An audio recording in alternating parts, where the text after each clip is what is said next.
A feeder can be full, clean, and ready, and still feel wrong to a bird. The seed may be perfect, the hunger may be real, but the place may not feel safe. You may have seen this before. Birds nearby, feeder waiting, and nobody brave enough to land. It can look like they are ignoring your feeder, but often they are studying it. A wild bird does not see a feeder the way we do. It sees food, distance, cover, shadows, and escape. By the end, you may look at your own feeder and notice things you never noticed before. The first clue is simple. Birds come close, but they do not finish the trip. They pause on a fence, a twig, a roof edge, or the same little branch every time. That pause is not wasted time. It is a tiny safety check. Before a bird lands, it may check above, below, beside the feeder, and behind itself. To us, the feeder says, "Food is here." To a bird, it also asks, "What could reach me here?" Ask. One common mistake is placing the feeder where it looks beautiful to us, but exposed to them. Open space is not just empty space. For a small bird, it can feel like a stage. There is nowhere to duck, nowhere to vanish, and very little between the bird and sudden danger. But move that same feeder closer to a shrub, and the whole feeling can change. Cover gives birds a waiting room, a lookout post, and a quick place to disappear. Many birds do not want to fly straight to food. They want to arrive in little steps. Branch first, fence next, feeder last. That is how a nervous yard becomes readable. They are not being difficult. They are making sure the trip has a way back. A good feeder location does not only offer a landing place, it offers an exit. Watch which way birds face before they land. Their bodies often point towards safety. If the bird keeps looking back to one bush, that bush may be its safe place.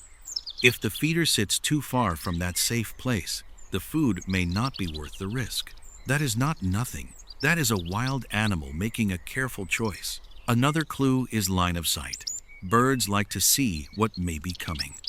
Cover helps, but a feeder buried too tightly can feel risky too. If a cat, hawk, or squirrel could appear from inches away, birds may hesitate again. The sweet spot is usually near cover, but not swallowed by it.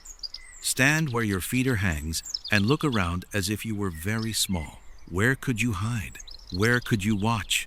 Where could you fly if everything startled at once? Sometimes the feeder itself is not the problem.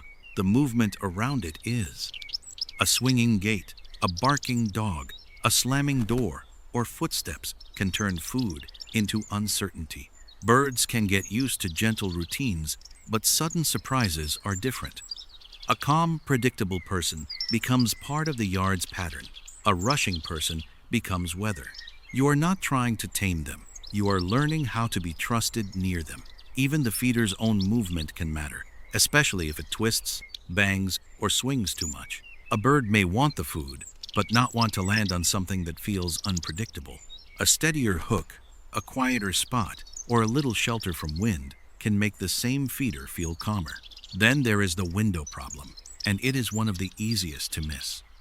A window can reflect trees, sky, and escape routes that are not really there. Some birds may avoid that area because the space feels confusing, bright, or too close to the house. This does not mean you did something terrible. It means the yard is giving mixed signals. Sometimes a small change in distance, angle, or window treatment can make that corner feel safer.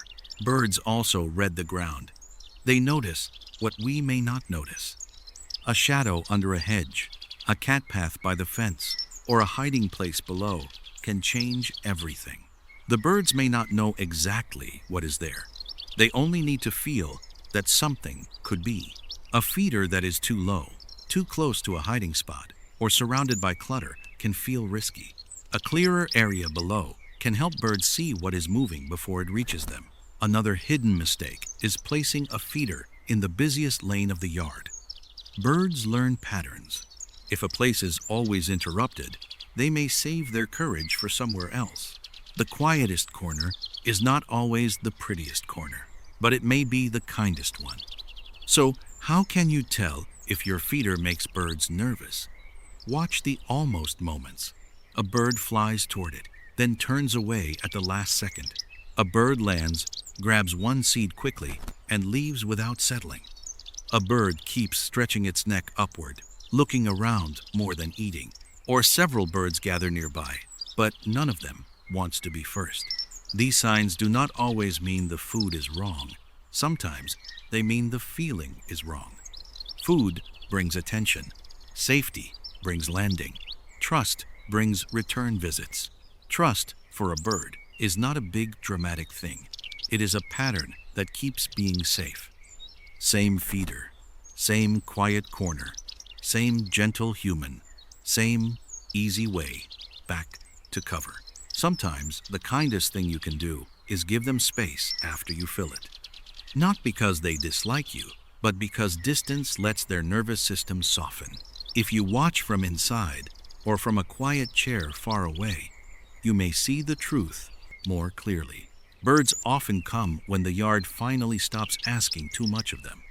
Morning can reveal this beautifully, because birds are hungry, alert, and careful all at once. Tomorrow, before changing anything, simply watch where the first bird lands. That first landing place may tell you where the bird feels safer than the feeder itself. Then, watch its head. Is it scanning the sky, the ground, the window, or the shrubs? The direction it keeps checking may be the direction that feels uncertain. You may not need a new feeder. You may only need a kinder place for the one you have. A few feet toward cover, a little farther from the window, a quieter path nearby. Small changes can matter because small birds live by tiny margins. They weigh hunger against danger many times a day in places we walk past without thinking. The yard is not just a yard to them. It is a map of safe edges and risky gaps. And when you place a feeder thoughtfully, you are adding one small safe point to that map. Not a trap, not a demand, not a promise that they must come, just an invitation. Some birds may accept it quickly. Others may take days of watching from the same branch. A bold chickadee may test the feeder first, while a cardinal waits until the yard feels quiet. This is why patience is part of feeding birds. You are feeding trust as much as hunger. So, before blaming the seed, ask 4 gentle questions about the place. Is there cover close enough for birds to pause, but not so close that danger can hide? Can a bird see the sky, the ground, and the path back to safety? Is the feeder away from sudden footsteps, doorways, busy paths, and confusing reflections? And if startled, can a bird leave quickly without flying straight into trouble? If the answer is yes, your feeder begins to feel less like a risk and more like a routine. The same feeder that once looked ignored may become part of the morning. Not crowded, not magical, not tame, just a little more comfortable than before.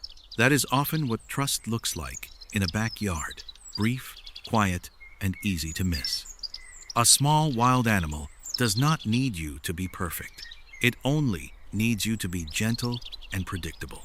So watch the branch before the feeder. Watch the pause before the landing. Watch the direction they keep checking and the place they fly back to when startled. The food may be right, but the place has to feel right too. When you understand that, a nervous feeder is no longer a failure. It is a message. It is the yard quietly saying, "Look closer." The birds are telling you what they need. And when you listen, even a small change can make your yard feel more welcoming to wild hearts. You may never know every fear a bird carries into your yard, but you can offer cover, calm, clear paths, and a place that asks for nothing in return. And sometimes that is enough for one little bird to try again tomorrow. Have you ever had a feeder full of food, but the birds seemed to wait, watch, or avoid it until something changed? Tell us what you noticed in your own yard. Sometimes the smallest clue explains the whole mystery.